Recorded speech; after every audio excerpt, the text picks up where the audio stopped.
Mesdames et messieurs, bonjour. Bonjour, nous sommes très heureux de vous accueillir si nombreux sur la chaîne YouTube du journal L'Alternative, une coproduction de l'Institut Aldus.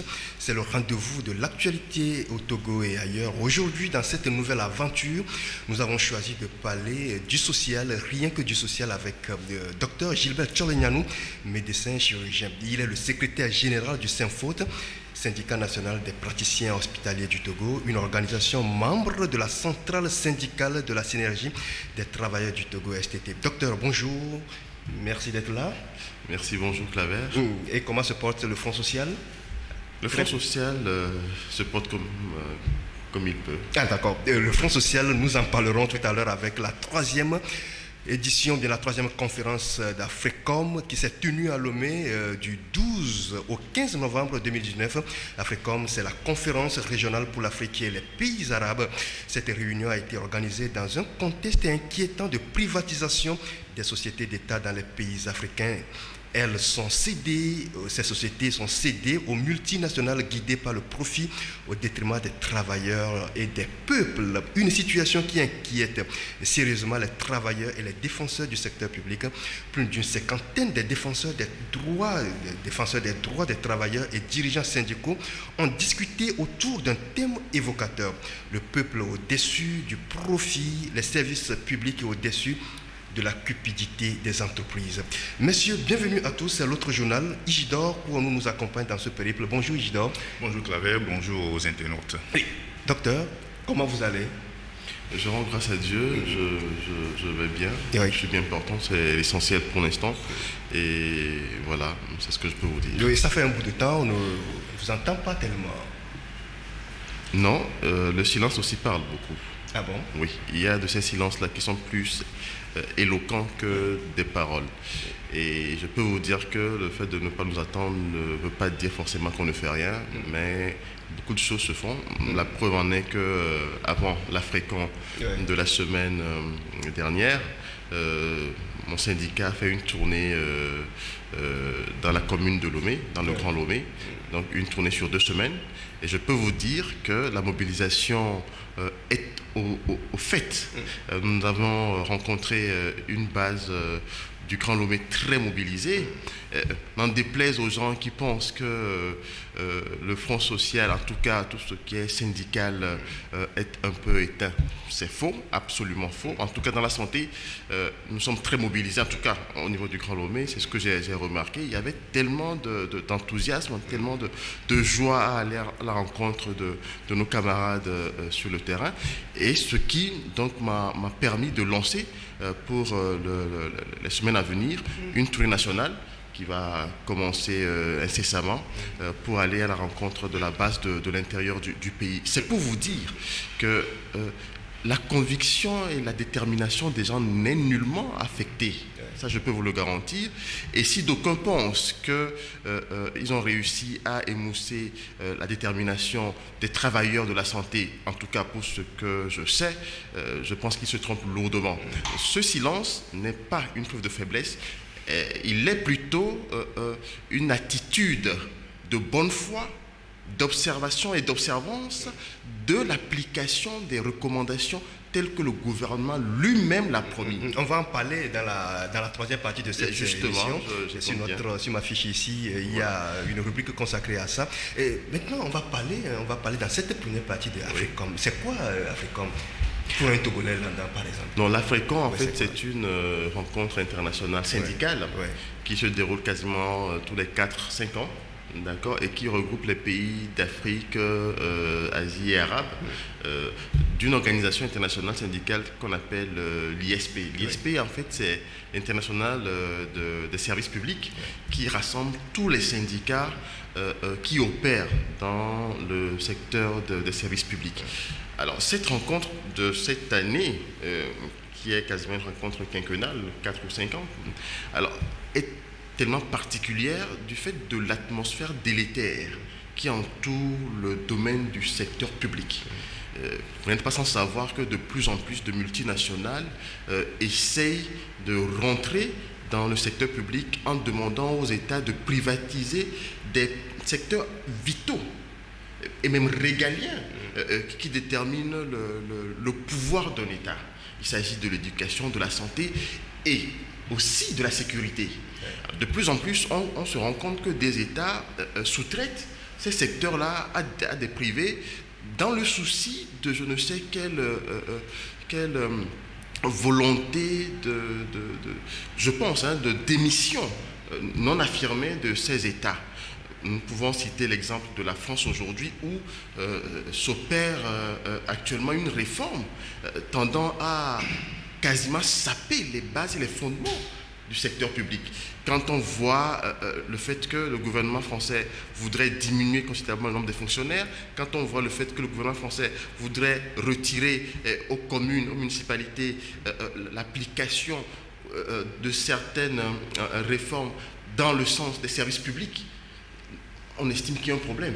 Moi, je pense qu'il y a une démission des gouvernements qui, malheureusement, poussés par des lobbies privés cupides, il faut le préciser, très cupides parce que les gens ne pensent qu'à eux fondamentalement, donc sont en train de céder des éléments de pouvoir qui déterminent un État à des privés qui, eux, sont mus par le gain de l'argent et l'avidité morbide qui va détruire nos sociétés.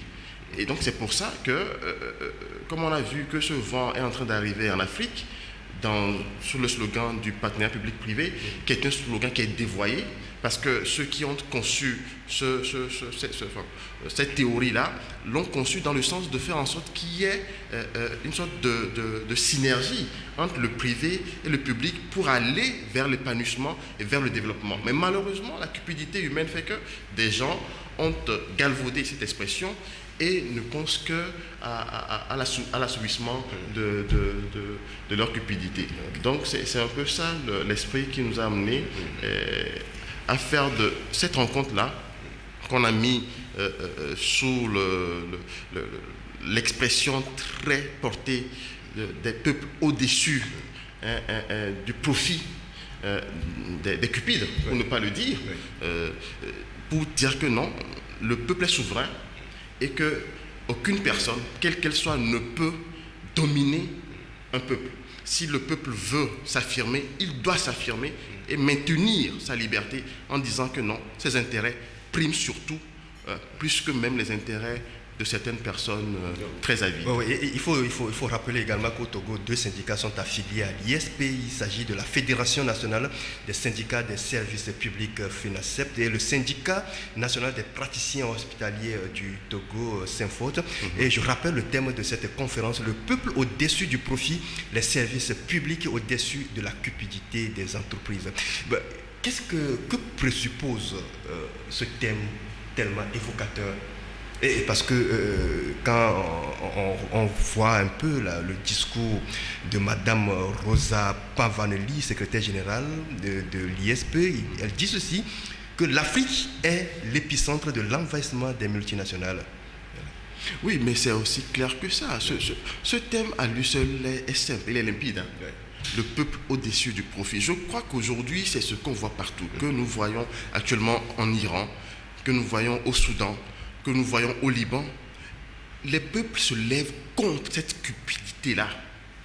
C'est-à-dire que le fait que les gens, vous avez une minorité qui est là, avide d'argent, qui ne se rassasie jamais des milliards qu'elle accapare, qui continue par ramasser, et au détriment de qui? Du peuple. C'est juste l'augmentation du prix du pain qui a entraîné une révolution soudaine. C'est juste le fait qu'on ait augmenté le prix sur la connexion et sur le SMS qui entraîne des révolutions actuellement au Liban. Mais vous comprenez qu'à un moment donné, un peuple qui est un vrai peuple, conscient, il y a des éléments sur lesquels il ne peut pas rester muet.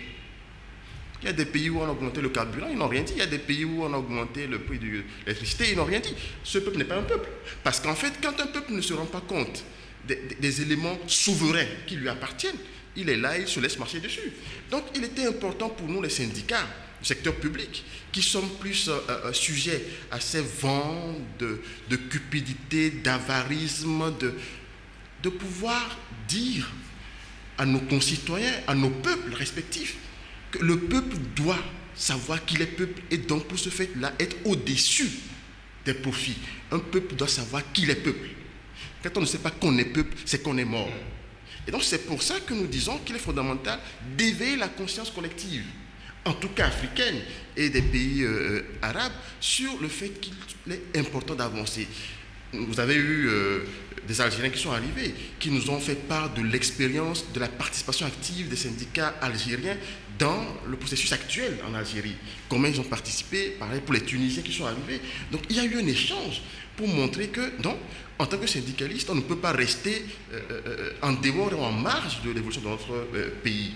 Donc nous avions discuté et nous avions essayé de voir comment est-ce que, en tant que syndicaliste, en tant que syndicat, nous pouvons essayer de fédérer, de mutualiser nos compétences pour faire obstacle à ce vent de privatisation où des secteurs clés, je dis bien, des secteurs clés du pouvoir régalien de l'État sont livrés, cédés à des privés qui, excusez-moi l'expression, font du n'importe quoi avec. Oui, docteur, une question simple. Pourquoi avoir choisi Lomé pour la tenue de cette rencontre? Alors, Lomé parce que Lomé s'est imposé. N'oubliez pas, je ne vais pas le dire pour nous vanter. Vous savez, nous avions une histoire. Le Synfort, la FENACEP, qui est dirigée par Mme Nadou Lanson, qui n'est autre que la coordinatrice de la STT, de 2013 à 2018, nous avions été dans la sous-région un exemple. Un exemple pas de contestation, un exemple de réclamation de nos droits. En 2013, vous avez vu comment ça s'est passé par rapport au statut la fonction publique, ce qui a amené la naissance de la STT, comment est-ce que nous nous sommes pris pour arriver à augmenter un peu le pouvoir d'achat du fonctionnaire togolais, comment est-ce que le Synfort au niveau de la santé a procédé jusqu'à ce qu'on arrive à un niveau acceptable de l'application des normes en matière de santé et des revendications sur le plan sanitaire. Donc tout cela a fait qu'à un moment donné, il y a eu un focus sur le Togo. Et donc l'efficacité des syndicats du secteur public togolais, en l'occurrence le Synfort et certaines fédérations comme la FENACEP, ont amené sur le plan international des gens à dire mais pourquoi ne pas venir dans ce pays où des syndicats s'opposent à des situations que tout le monde conteste. Donc c'est ce qui a fait que le Togo a été plus ou moins préféré à d'autres pays de la sous-région, et surtout le fait que, n'oubliez pas, qu'il y a quelques années, il y a eu cette réforme de contractualisation qui a été initiée par le gouvernement togolais, qui au départ, qui sera abordé tout à l'heure, qui au départ, disons-le clairement sans embâche, qui au départ était vraiment dans une dynamique de privatiser le secteur de la santé. Il a fallu qu'on ait des discussions, qu'on s'y oppose un peu pour que les expressions puissent évoluer, changer. Aujourd'hui, on ne parle plus vraiment de la contractualisation telle que c'est dit au départ, c'est-à-dire la privatisation du secteur de la santé comme c'est dit, mais on est plutôt dans un équilibrisme où les gens sont maintenus à leur poste, où ceux qui viennent juste sont là que pour contrôler la gestion et ne prennent pas la main sur les commandes des produits, les commandes des dispositifs médicaux, les commandes de ceci, de cela. Donc vous comprenez que les choses ont évolué parce qu'il y a eu des secteurs qui sont levés pour dire non, on ne peut pas accepter qu'on puisse privatiser un secteur aussi important qu'est la santé, qui est du ressort, disons-le clairement, du ressort de l'État, puisque dans notre constitution, c'est clair que tout citoyen togolais a droit à la santé. Et seul l'État peut garantir ce droit-là. Mais d'aucuns pensent que la privatisation est une réponse aux mauvaises gouvernances en Afrique. Et c'est vrai que votre secrétaire général, Mme Rosane Panvanelli, a dit ceci, le FMI impose un dictat à ces pays. Ces pays-là, mais quand même, c'est l'argent du FMI. Mais disons, nous posons une question. Est-ce que les États-Unis privatisent comme ça? Est-ce que les États-Unis... Il y a une gouvernance rationnelle des sociétés d'État. Non, monsieur Claver, disons-nous les choses. Je pense que parler comme ça, pour le FMI, c'est insulter l'intelligence des Noirs, des Africains que nous sommes. C'est-à-dire, on estime que le Noir, excusez-moi de le dire, on semble croire que le Noir est incapable de gérer. Est-ce que le FMI impose aux États européens de privatiser à tout va? Non. Pas du tout. Donc, il faudrait qu'on arrive... Moi, je pense que c'est une considération du noir, en tout cas du noir africain que nous sommes, que de nous imposer ce genre de choses. Donc on va nous dire aujourd'hui que le noir est incapable de gérer et que seulement les privés sont capables de gérer. Des privés blancs, pour ne pas le dire, avec des suppôts noirs, sont capables de gérer. Je ne pense pas. Il faut qu'on arrive. Ce débat n'est pas un débat à mettre à un niveau simple. Il faut que nous ayons une fierté de nous-mêmes noirs d'abord. Comment cela se fait que des noirs gèrent bien et que d'autres noirs gèrent mal? C'est pareil partout. Des blancs gèrent bien, des blancs gèrent mal. Mais pourquoi c'est l'apanage des pays africains d'être sous le joug de cette injonction de FMI pour dire qu'il faut privatiser à tout vent? Mais pourquoi? Je ne comprends pas la démarche. Et ce qui est encore dramatique, c'est quoi? Un État ne peut pas dire qu'il ne sait pas gouverner, il ne peut pas gouverner. Puisque en allant au pouvoir, c'est parce qu'on est capable de gouverner qu'on prend le pouvoir. Alors si vous ne gouvernez pas, n'allez pas au pouvoir. Alors si on me dit qu'un État est là, souverain, avec des partenaires, des sympathisants intelligents, intellectuels, qui ont des compétences, et que l'État est capable de gouverner, que l'État là, en tout cas que les gouvernants là démissionnent, et que ceux qui peuvent gouverner viennent essayer un peu. Alors quand on nous dit que non, on ne peut pas bien gouverner en étant État, je dis c'est, à la limite, c'est insulter l'intelligence des gens. Puisque par essence, par définition, l'État, quand vous lisez le document la République, qui en fait, le titre initial est l'État, ce document, ce livre qui est écrit, mais ça vous montre les bases de la bonne gouvernance. C'est même pour ça que la politique est née. Faire en sorte que le peuple puisse participer à la gestion de la chose publique. Ça part de là. Donc c'est la bonne gestion qui a amené à établir la République.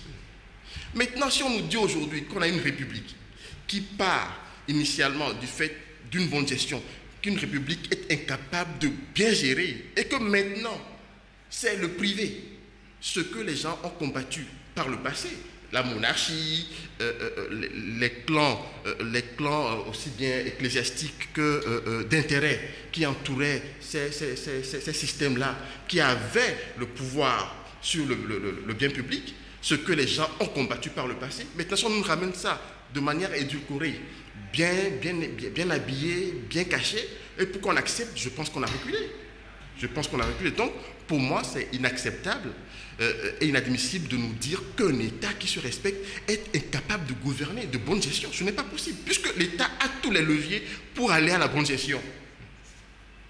Donc le FMI est en train de nous dire du n'importe quoi. Excusez-moi l'expression. D'accord. Oui. Docteur Gilbert Tchalounianou, on dirait que vous avez bien choisi le moment pour organiser cette rencontre à Lomé, puisque au moment où vous organisez cette rencontre, il y a cette histoire de privatisation des sociétés d'État. Par exemple, nous parlons de Togocom, que la presse a dénoncé tout au long de cette semaine, et ça continue toujours. Mais est-ce que dans votre rencontre, lors de votre discussion, est-ce que vous avez pensé à cette privatisation, si vous avez des recommandations à faire à nos gouvernants? Non, c'est là le problème. Et c'est même pour ça que le thème est révélateur. Le peuple au-dessus du profit. Un peuple doit être peuple. Je répète encore cette phrase, un peuple doit être peuple. Vous savez, le fait d'être indifférent à des phénomènes sociaux et sociétaux, c'est criminel et c'est mortel. Le fait de penser que ça ne me concerne pas, que s'il ne me concerne pas, ce n'est que simplement une élection à la mort. Je ne sais pas si vous me comprenez un peu. Mais nous avons, je vais le dire comme ça, pour ce qui est de Togocom, c'est vrai, nous avons tous été là quand on a appris que ce fleuron, parce qu'il faut le dire, ce fleuron de l'économie togolaise est privatisé. En ce débat, il faut le mener sans état d'âme et vraiment avec aussi la fibre patriotique. Qu'est-ce qui justifie que Togocom soit privatisé? Je ne sais pas. Nous avons des députés au Parlement qui jusque-là ne parlent pas. Bon. Qu'est-ce qui justifie? Je ne sais pas. On nous dit également que ce joyau-là, ce fleuron de l'économie togolaise, a 120 milliards, je crois, de bénéfices annuels. Oui. Je ne sais pas si c'est pour que les gens investissent plus dans le développement de ce domaine que ça a été privatisé. Si on se réfère un peu à des documents que nous avons eu la chance de lire, des investissements assez importants ont été déjà faits pour développer le domaine de la communication. Alors pourquoi est-ce qu'on privatise ce fleuron? J'en n'en sais rien. Mais une question aussi me vient à l'esprit, mais est-ce qu'on ne peut pas aussi faire une introduction boursière pour cette entreprise-là, ce groupe Togocom? Pourquoi ne pas faire une sorte d'IPO, comme on le dit, comme on a fait pour la Française des Jeux, où 52% du capital de la Française des Jeux a été cédé par appel public à investissement. Une ouverture du capital en bourse pour que les Togolais que nous sommes, nous puissions acheter des actions et devenir actionnaires de cette entreprise qui marche. Ce qui fait que, du coup, on crée des richesses. Puisque l'entreprise marche fondamentalement et qu'il n'y a pas de faillite à la limite, si les Togolais deviennent actionnaires, ils vont profiter des dividendes de l'entreprise. Donc, on crée des riches. Alors, pourquoi une entreprise qui est en bonne santé financière, on donne 52%, 51% à des étrangers? Je rappelle que, comme vous l'avez dit tout à l'heure, l'entreprise faisait 120 millions de chiffres. 120 milliards. 120 milliards de chiffres annuels. Mais ceux qui l'ont pris maintenant, les Malgaches, proposent de bénéfices moins que ce que l'entreprise faisait. Oui, donc je crois que tout cela, c'est justement pour répondre aux injonctions du FMI, que nos États se livrent à ça. Moi, je ne vois pas, je le dis sans embâche, j'assume cela, je ne vois pas pour quel motif on devrait livrer cette entreprise, à moins que le gouvernement togolais communique sur les raisons réelles d'une telle cession, pour qu'on sache. Mais jusqu'à présent, c'est dur. Non, mais il faut. Non, je pense que nous sommes Togolais et nous sommes en droit de savoir simplement pourquoi est-ce que cette entreprise a été livrée à des étrangers. Qu'on nous dise, si elle avait des problèmes et qu'on cherche un repreneur, on peut comprendre. Mais l'entreprise se portait financièrement bien. Alors pourquoi est-ce qu'elle est livrée, elle est cédée, on n'en sait rien. Mais c'est quand même normal que le gouvernement togolais nous explique pourquoi une entreprise qui est en bonne santé financière, qui est le fleuron de l'économie togolaise, a été livrée à des étrangers. Je pense que nous sommes en droit de demander qu'on nous explique et que ce n'est pas faire offense à l'autorité que de demander qu'on nous explique pourquoi cette démarche a été faite. Maintenant, s'il y a des risques, à moins qu'il y ait des documents que nous n'avons pas accès, nous n'avons pas connaissance, qui disent autre chose de ce qu'on nous dit officiellement. Mais il est important que la transparence règne dans la gestion de la chose publique et qu'on sache. Et c'est pour ça que le thème de l'Africain est encore évocateur, le peuple au-dessus du pauvre. Le peuple doit savoir, parce qu'il est peuple. Nul n'a le monopole du savoir. Et donc, quand on est gouvernant, on est appelé à dire les choses à son peuple qui vous a mis là où vous êtes. Donc, toute action qui doit être faite envers et pour le peuple, pas contre le peuple. Malheureusement, je le dis, je le répète, je l'affirme, que cette démarche de privatisation à tout va, qui vient du FMI, n'est pas du tout bonne pour l'évolution des pays africains que nous sommes. Et vous pensez que lors de la rencontre, vous avez évoqué que cette privatisation-là constitue une violation des droits des travailleurs et constitue également les menaces sur les leaders syndicaux. Mais depuis qu'on a commencé par privatiser les sociétés d'État au Togo, l'UTBI, il n'y a plus de banque pour le Togo, le Togocom est parti, mais la BTD qui est rachetée, qui devient Orabank, est en train d'être vendue aux Ivoiriens. Mais jamais on a entendu les syndicalistes hausser le ton. Non, ce n'est pas qu'on n'a pas haussé le ton. Par rapport, bon, je prends le cas de la contractualisation. Nous avions haussé le ton, le CFO ne s'est pas tué. Mais vous savez que dans chaque secteur, il y a des syndicats au niveau des secteurs. Et il est quand même intéressant que les syndicats des secteurs concernés commencent d'abord avant qu'on appelle au soutien des autres syndicats d'autres secteurs. Je ne sais pas si vous comprenez. C'est la démarche de solidarité qui prévaut dans le monde syndical. Nous ne pouvons pas, nous, de la santé, aller parler, par exemple, pour nos frères ou bien nos camarades du secteur de la communication, des télécoms. C'est à eux de commencer et nous pouvons, nous, appuyer la démarche. Mais la conférence a cela de particulier qu'on sort de ces limitations-là et on peut parler librement. C'est pour ça que je parle librement et je peux parler facilement du secteur des télécoms en disant que privatiser des secteurs qui sont des secteurs de pouvoir d'un État, c'est quelque chose qu'on doit éviter de plus en plus en Afrique parce que, une question simple, est-ce qu'on peut privatiser l'armée? C'est une question. Non, je demande, est-ce qu'on peut aller jusqu'à privatiser la défense? Ça c'est trop posé. Non, ce n'est pas. Non, soyons juste. Je veux que nous soyons cartésiens. Oui. Est-ce que l'armée, ce n'est pas une société. Non. C'est une institution. C'est une institution. Pareil pour les télécommunications, pareil pour la santé, l'éducation. Ce sont des institutions régaliennes. C'est des éléments de pouvoir. On ne peut pas les donner. On ne les privatise pas. Vous les privatisez, vous créez des failles pour l'enseignement même et la stabilité même de votre pouvoir. La communication, on met d'un étranger, l'étranger en fait ce qu'il a envie de faire. Vous donnez l'eau à l'étranger, il en fait ce qu'il a envie de faire. Ce pays a connu ça déjà. On a vu quand on a remis la gestion de l'électricité et de l'eau à des étrangers. Donc, je pense que l'histoire est là pour nous éclairer. Il n'y a pas plus, excusez-moi, il n'y a pas plus ignorant que celui qui fait semblant de ne pas connaître l'histoire. Donc, si on a vécu des choses et qu'on n'apprend pas de ce qu'on a vécu par le passé, fondamentalement, c'est qu'on va à sa perte. Donc, je vous dis ceci. Nous, ce qui nous importe dans cette histoire, c'est que la privatisation, factuellement, a des impacts négatifs sur l'emploi. Quoi qu'on dise, les gens perdent leur boulot. On vous demande de partir, on fait des plans de départ volontaires, et tout ça, avec quelques des paiements des droits et tout ça, mais de manière factuelle, les gens perdent leur boulot. Et donc, c'est clair que celui qui vient, lui n'a que le désir du gain. Je suis désolé. Celui qui achète une entreprise a envie de gagner beaucoup d'argent. Donc, il fait en sorte de réduire les charges et de maximiser les bénéfices. C'est aussi simple que ça. Merci, docteur. On va marquer une pause. On va revenir pour parler des retombées de cette rencontre, les recommandations formulées, lesquelles est-ce qu'on peut partager ça avec nous et les internautes. On va revenir et également dans cette deuxième partie, on va aborder la question du Front social au Togo.